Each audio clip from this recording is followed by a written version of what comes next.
ሰላም ሰላም ተመልካቾቻችን እንዴት ናችሁ?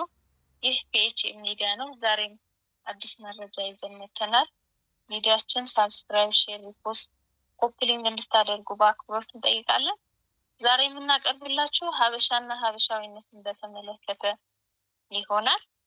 ሀበሻ የሚለው ስም 3000 ዓመት ታሪክ ብሔረ አጋዚያን ትግራይ ማለትም ትግራይ፣ ኤርትራ፣ አማራ፣ ጉራጌ ሀበሻውያን ናቸው።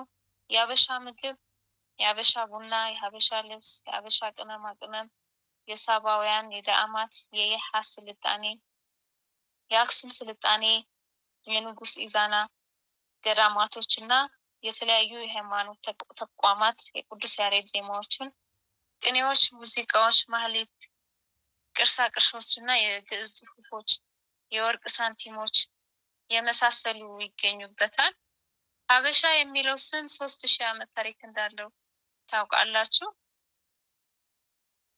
በታሪክ መሰረት ሀበሻ ወይም በጥንታዊ ጽሑፎች ውስጥ ተጠቅመው ይገኛል። አንዳንድ ምሁራን ይህ ስም በጥንታዊ አረቦች ጽሑፍ ውስጥ ከ3000 ዓመታት በፊት እንደተጠቀሰ ይጠቁማሉ።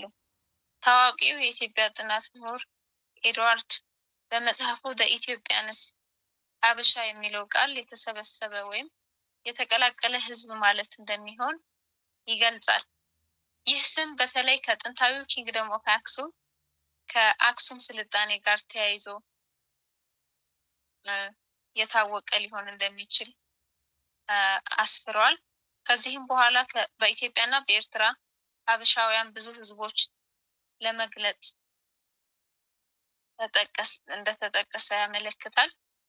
ሀበሻ የሚለውን ስም ይህን ታሪክ እንዳለው ታውቁ ነበረ? ኮሜንት ላይ ጻፉልን። ሄሎ ለተጨማሪ ታሪክ ቪዲዮዎች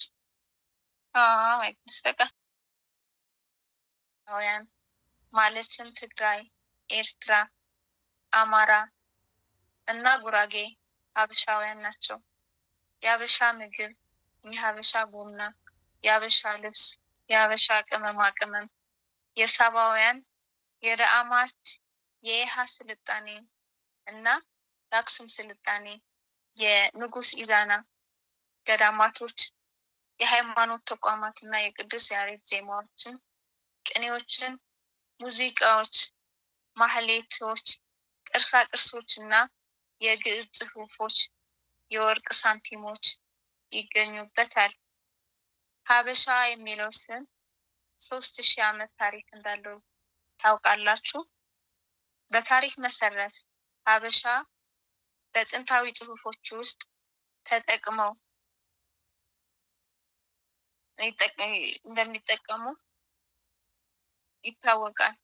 አንዳንድ ምሁራን ይህ ስም በጥንታዊ አረብኛ ጽሑፎች ውስጥ ከ3000 ዓመት በፊት እንደተጠቀሰ ይጠቁማሉ።